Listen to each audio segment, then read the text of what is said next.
Extensive conversation about this at the last council meeting, and I know I particularly want to thank council members Costello and Green, Councilor Lasker for engaging on this, and I think we have some progress. The chair recommends Councilmember Costello.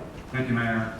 Yes, and as you recall, at our last business meeting in December, we were frantically trying to get some wording done for this particular substitution between myself, Councilmember Green, and some comments from my colleague here, Councilmember Lasker. I'm moving to substitute item 23 with the version that I handed out, the bottom one, which is the red line version. And that specifically was, we reached out to the legal department and asked them to wordsmith what we were trying to do in the back door. So I appreciate their help, and so I'm making that motion to substitute the red line changes. Okay, the item is presented in writing, so the motion before us is to consider the wording presented in the memo of Councilmember Costello. So discussion should be about this item. Councilmember Green. Thank you, Mayor. Mayor, I just want to applaud Councilmember Costello and publicly thank him for the great job he did on this particular item. What this means is that we now have an opportunity for grocery stores in the inner city that won't be subject to some of the laws that have been preventing them from coming into neighborhoods. And so I think this is a win-win for the city, and kudos. I support this, and hopefully my colleagues will do so as well. Thank you. Again, Councilmember Green, thank you too for, I know you engaged on this issue quite extensively. Councilmember Lasker. Thank you, Mayor. There's a saying in the legal community, there's no such thing as good drafting, there's only good redrafting. And I want to thank the legal department for their extra efforts on this over the last couple of days. And I also want to thank both my colleagues, Costello and Green, for working so hard on trying to find a set of language that protects the neighborhoods as much as possible. I understand that this substitute motion has been run by and run through the Super Neighborhood Council, and it's always a good idea that we try to reach out to that community that is so vibrant in so many of our discussions. I will support this, and I want to thank Councilmember Costello's extra effort on helping particularly our district offices understand the need and the real problem that we have in food deserts around the city, and to where we can fill in the gaps. And I want to thank him for thinking prospectively on that. I'll be glad to support this amendment. I just realized that we have reduced the number of lawyers around this council. It's a shame. That's never good. No, it's always good. And I think the city attorney is the most happy about that. Councilmember Stardy. Thank you, Mayor. Since I didn't have the benefit of being in on a lot of the conversations, I just have a couple of questions, if I may. How do we come up with the 10,000 square foot? I mean, I campaigned on this. I'm very supportive of the good grocery, good churches, good schools. That's what I'm all about. But I just want to make sure that what the basis is. If Councilmember Costello could share that with me, and then I have a couple other questions. Thank you, Councilmember. Basically, while we were reviewing this issue and trying to explore where other cities are addressing this, we were able to find a waiver opportunity that the city of Dallas has. And their waiver opportunity started with the 10,000 square feet. So that's where we got basically the 10,000 square feet. It was not really arbitrary, but we were reaching out to another municipality to see what they were trying to address. We don't want to make the store footprint too small, because then you end up getting a convenience store. And that's what was my next question. One of the next questions I had is, does this make you, you're comfortable with the fact that this will exclude convenience stores? Yes, we're comfortable with that, and that's why, as Councilmember Lasser said, we did reach out to certain neighborhood groups and discuss this issue, and all of the other items that in the amendment are a result of those discussions with the community groups. Mayor, if I may, another question that I have is, how will this be enforced and monitored?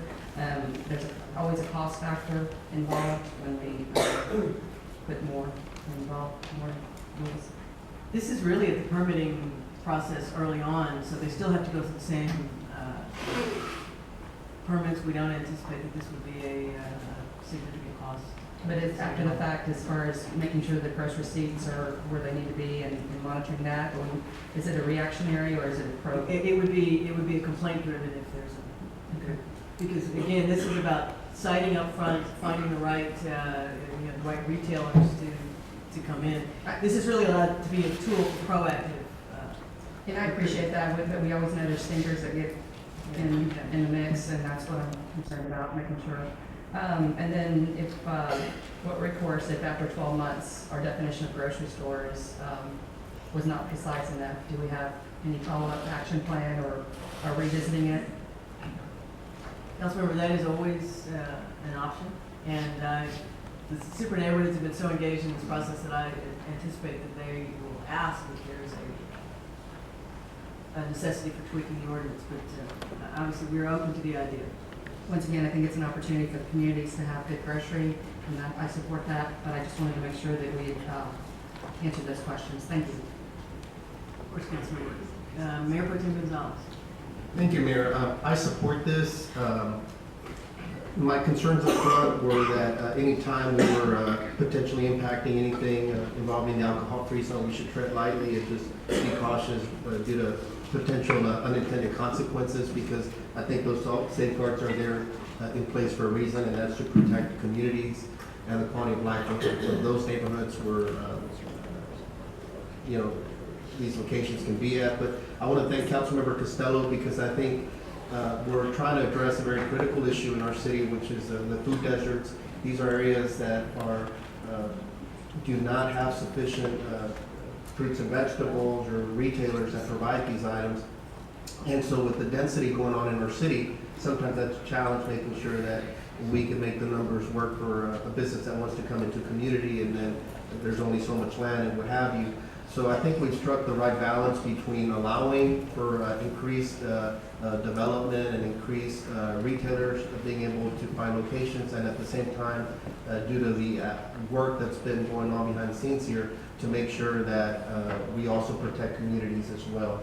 And so I think we found the right balance. I want to thank everyone that worked on this, from City Legal Attorney Feldman for reviewing it, to Councilmember Costello's willingness to work on the language, and I know Councilmember Green engaged, and the mayor as well for the willingness to work through this process. So I look forward to supporting this, and I appreciate the work that's been done on it. Councilmember Gallegos. Thank you, Mayor. Yes, in District I, of course, there are food deserts, so I do support this. And I want to thank the legal department and Councilmember Costello in regards to the revision where it actually states on here for off-premise consumption only, because that was a major concern. I know that in my neighborhood we had a convenience store several years ago that we had to go protest their license, and somehow they had some kind of a license where they were allowed to sell beer at the convenience store and actually drink it outside of the convenience store, which was right across from some apartments with kids and what have you. So that was a major concern. So I did call Walmart, spoke with Mr. Morales, their public affairs, and of course they were in favor of it. Then I called AMA, spoke with Ms. Garza, their director, which AMA is right behind the new Walmart that's being built there on Wayside of the Gulf Freeway. And she said that she does agree that the area has food deserts, and that she would be willing to go ahead and agree to accept this. The good thing about it is that they do have a representative on their board at AMA, so if there's any issues, I'm sure they'll be able to address it with the representative from Walmart that's on the AMA board. So again, I do support this. Thank you. Further discussion? Seeing none, we'll move to vote. Favoring, opposed? Item carries.